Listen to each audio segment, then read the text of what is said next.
78 साल पुरानी Indian commercial real estate development company DLF, जिसको इंडिया का रियल एस्टेट का बादशाह कहा जाता है। बादशाह इसलिए क्योंकि मौजूदा समय में डीएलएफ का बिजनेस हर सेक्टर में फैला हुआ है।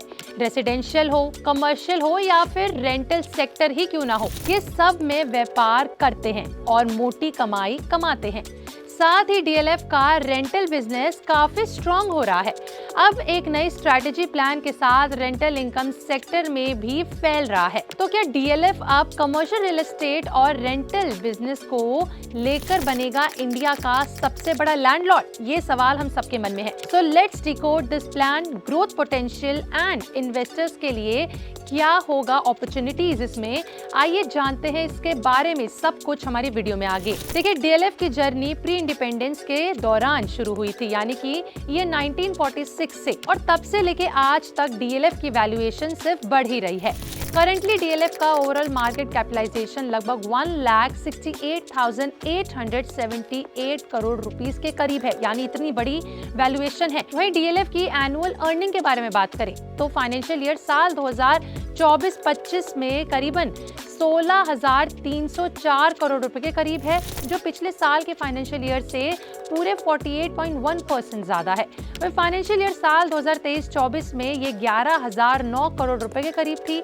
फाइनेंशियल ईयर साल 2022 में ये 8,435 करोड़ रुपए के करीब थी। वहीं फाइनेंशियल ईयर साल 2021 में ये 4,470 करोड़ रुपए के करीब थी। देखिए, डीएलएफ का rental business day by day काफी स्ट्रॉन्ग होता जा रहा है, लेकिन ये पैसे कहां से आते हैं, आइए जानते हैं। देखिए, इस समय डीएलएफ का major rental project Gurgaon, Chennai और नोएडा में मौजूद है। डीएलएफ का रेंटल बिजनेस के कैश काउ को समझें तो सबसे पहला है ऑफिस स्पेसेस। देखिए, गुड़गांव, चेन्नई और नोएडा में डीएलएफ साइबर सिटी जैसे मेगा प्रोजेक्ट्स हैं, जिसमें दुनिया की सबसे बड़ी कंपनियां, जिसके अंदर टीसीएस, गूगल, माइक्रोसॉफ्ट, इन सब का नाम शामिल है, ये सभी ऑफिसेज रेंट पर यहाँ जाते हैं, जिसका रेंट ही बेहद ज्यादा होता है। अब कंपनियां इसको मंथली, वीकली या फिर एनुअली किस बेसिस पे रेंट कर रही हैं, ये उन पे डिपेंड करता है। फिर है रिटेल मॉल्स। देखिए, नोएडा का डीएलएफ मॉल ऑफ इंडिया हो या फिर दिल्ली का एम्पोरियो हो, ऐसी जगहों पर हेवी रेंट के साथ साथ रेवेन्यू शेयरिंग भी ज्यादा मिलता है। फिर आता है वेयरहाउसिंग। इसकी बात करें तो ई कॉमर्स बूम के साथ डीएलएफ ने लॉजिस्टिक पार्क्स भी बनाए हैं, यानी कुल मिलाकर डीएलएफ कमर्शियल प्रॉपर्टीज से सबसे ज्यादा स्टेबल इनकम आती है।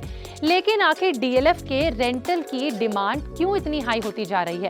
वो इसलिए होती जा रही है क्योंकि ये एक ट्रस्टेड रियल एस्टेट कंपनी है, जिसमें सबसे ज्यादा ब्रांड्स भरोसा करते हैं। डीएलएफ का प्लान 20,000 करोड़ रुपए के जितना रेंटल बिजनेस करना है, उसमें इन्वेस्ट करना है। सोर्सेज के हिसाब से बताएं तो DLF cyber city developers limited यानी DCCDL का निवेश करीबन 6 करोड़ रुपए से ज्यादा होने वाला है, जिसमें 75 लाख स्क्वायर फीट जितनी प्राइम ऑफिसेज और रिटेल स्पेसेस के लिए गुरुग्राम में कंस्ट्रक्शन किया जाएगा। डीएलएफ अब फ्यूचर के लिए क्या प्लान कर रहा है? देखिए, अगर फ्यूचर प्लानिंग के बारे में बात करें तो पहला है टीयर 2 सिटीज को अपग्रेड करना, जैसे पुणे, हैदराबाद में नए कमर्शियल हब्स को बनाना।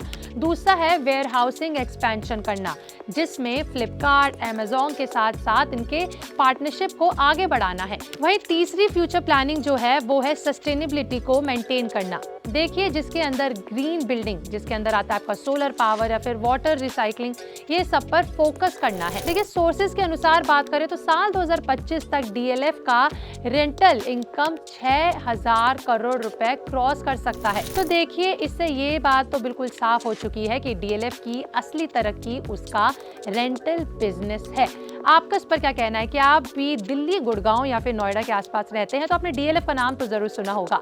आपका इस पर जो भी कहना है या आप इससे रिलेटेड कुछ भी जानना चाहते हैं तो हमें कमेंट में लिख के जरूर बताइएगा, जिससे अगली बार हम आपके लिए उससे रिलेटेड वीडियो ला सकें। वीडियो अच्छी लगी हो तो लाइक शेयर करना ना भूलें और हमारे चैनल पर लाइव को अभी सब्सक्राइब कर लें।